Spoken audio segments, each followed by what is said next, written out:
I want to talk to you about criminal mischief here in Florida because I see one major problem with a lot of these cases. And let's talk about what it is first, because criminal mischief is not you doing damage to somebody's property. That happens all the time. What criminal mischief is the intentional damage to somebody else's property with a dose of maliciousness, right? You maliciously intentionally damage somebody's property. But the number one problem that you're gonna run into, and I don't wanna use big legal words, but I gotta use two. It's called transferred intent. And the problem with criminal mischief is, let's say you've got an issue with somebody. In most criminal mischief cases, there's an issue with somebody, and then all of a sudden that somebody's property is damaged, and all of a sudden you are to blame for that. Let's explore why transferred intent is a problem with damaging other people's property. I want to start with the Walker case. Now, Walker got into an argument with an apartment security guy and the security guard. Now, first of all, what happened to the security guard,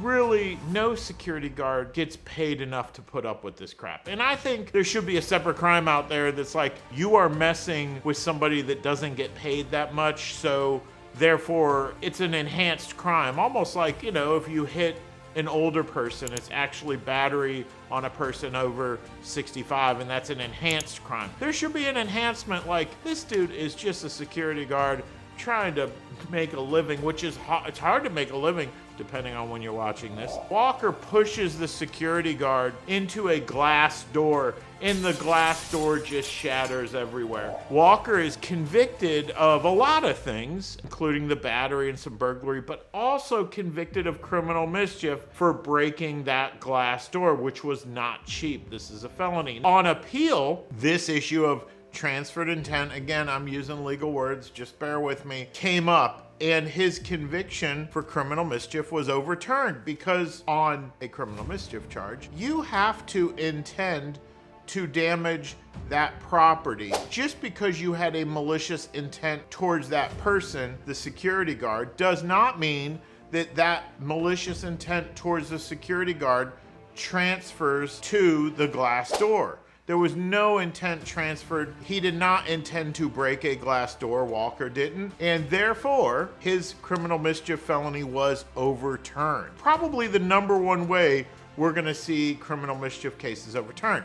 But I'm gonna confuse things a little bit because there's another case, MH versus State. Now, we use initials when we're dealing with juveniles, and believe it or not, if you look at the case law on criminal mischief, you will find a lot of initials. You will find a lot of juvenile cases. Kids tend to do more criminal mischief than adults, right? And MH sees a pretty cool scooter. He's underage, and he decides he's gonna ride it, and he gets his friend to ride in the back. It's got a loud muffler, and it's a stolen scooter, and there's no tag on it, and a cop notices there's no tag, et cetera, and the cop, they get into like a little scooter chase. What MH was so happy when, this car is chasing him, he sees this little gate opening to like a parking lot or whatever that the cop car cannot fit through. So he is so happy, he's looking back at the cop as he's getting through this gate like, oh yeah, I've seen so many movies where they just get through that little space, right? Even Star Wars, and then all of a sudden the bigger ship or the bigger car can't get through that little space. And as he is enjoying looking back at the cop and, gloating in it, MH did not realize that there's like a big parking hump right there, and this little scooter hits that parking hump, and MH and the passenger just go flying, right? And the scooter just goes flying, and when the scooter lands, there's lots of damage to the scooter. MH gets convicted of the fleeing felony and all that. But the issue that we're talking about is his appeal of the criminal mischief. So, looking at the Walker case, we saw that transferred intent, that Walker did not intend to break the glass door when he pushed the security guard into it. What about MH? Did MH intend to damage the scooter? Can MH be convicted, was convicted actually, of the crime of criminal mischief for damaging that scooter? But the court in MH said, we don't have a transferred intent situation here like we had in Walker. And the reason is, and I know this is like splitting hairs, but it is true, MH had a malicious intent riding that scooter. MH stole that scooter, and MH had a malicious intent fleeing the officer in this case.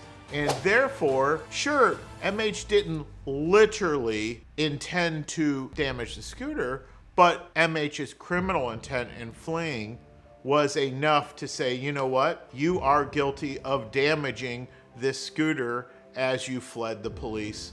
So MH is guilty of criminal mischief. Walker is not guilty of criminal mischief. And that's the number one quirk that we're going to see on cases like this.